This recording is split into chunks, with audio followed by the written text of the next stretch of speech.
Om Swastiastu. Selamat pagi anak-anak. Semoga semua dalam keadaan sehat ya.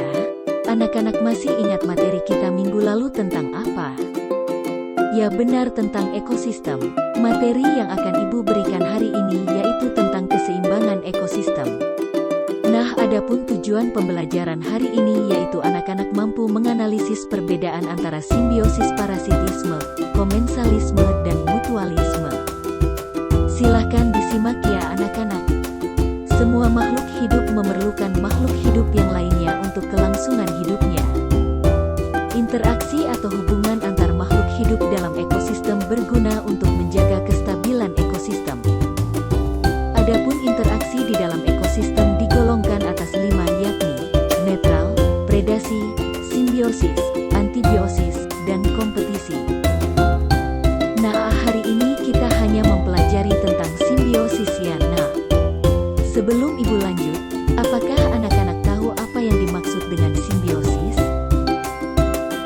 Silahkan anak-anak simak dengan baik video ini.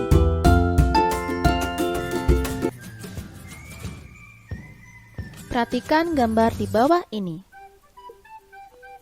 Apakah kalian pernah melihat kupu-kupu yang sedang hinggap di bunga? Hubungan yang menguntungkan antara kupu-kupu dengan bunga merupakan salah satu simbiosis. Ayo kita pelajari arti dari simbiosis.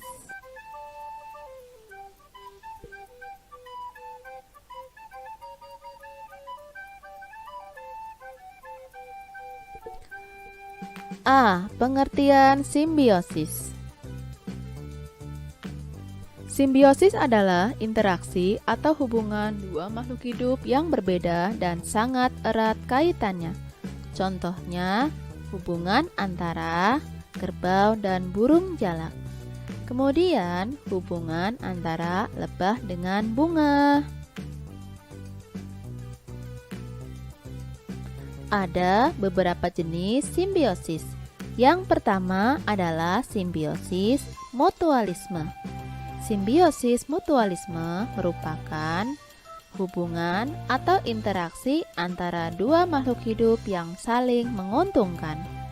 Contohnya, kerbau dan burung jalak.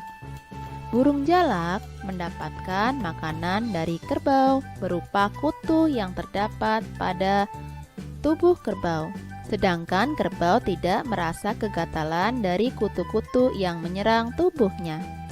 Yang kedua, contohnya adalah kupu-kupu dan bunga. Bunga dibantu proses penyerbukan oleh kupu-kupu, sedangkan kupu-kupu mendapatkan nektar atau sari-sari makanan. Contoh simbiosis selanjutnya adalah lebah dengan bunga. Lebah mendapatkan nektar, serta bunga dibantu dalam proses penyerbukan. Simbiosis mutualisme selanjutnya adalah bakteri Escherichia coli dalam usus manusia. Dengan adanya bakteri ini di dalam tubuh, manusia dapat mengurangi pertumbuhan bakteri jahat dan mempercepat proses pembusukan di dalam usus besar. Sedangkan bagi bakteri E. coli mendapatkan makanan dari sisa-sisa pada usus besar. 2. Komensalisme.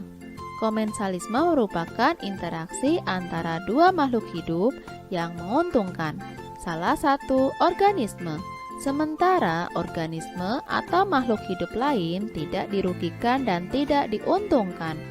Contohnya pada gambar berikut. Tumbuhan anggrek mendapatkan keuntungan menumpang hidup, sedangkan pohon yang ditumpang tidak mengalami kerugian.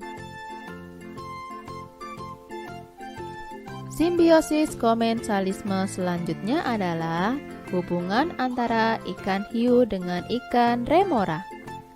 Sisa makanan ikan hiu yang berupa remah-remah dimanfaatkan oleh ikan remora. Ikan remora juga diuntungkan karena terhindar dari predator atau musuhnya. Sementara itu, kehadiran ikan remora tidak mengganggu ikan hiu. Ikan hiu juga tidak diuntungkan serta tidak dirugikan.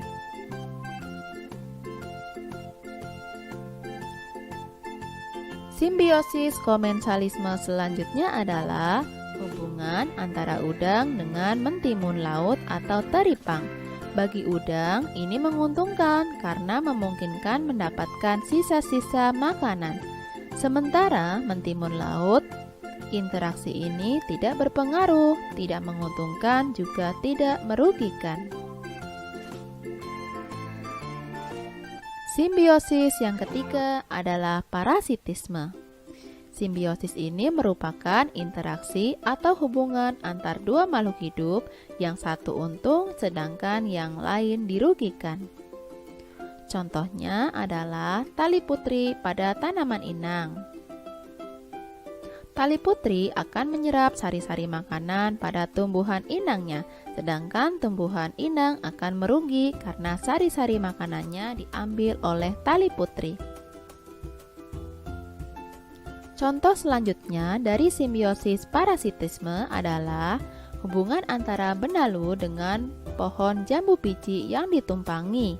Benalu dapat zat makanan, sedangkan pohon jambu biji merugi karena makanan diserap oleh benalu. Simbiosis. Terima kasih sudah mendengarkan dengan baik ya anak-anak.